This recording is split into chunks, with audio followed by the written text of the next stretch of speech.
So dito, i-click mo lang 'to, ship your orders. Ayan,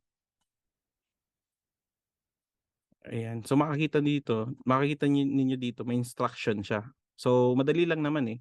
Ang gagawin niyo dito is, ayan napansin niyo diyan sa taas, yung shipping niya is easy ship, ayan.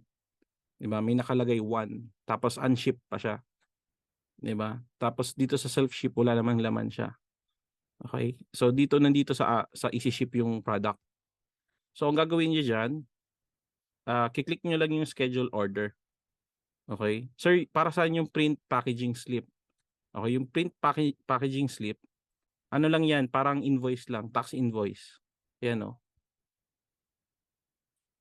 So 'yan yung tax invoice. Necessary na i-print niyo siya.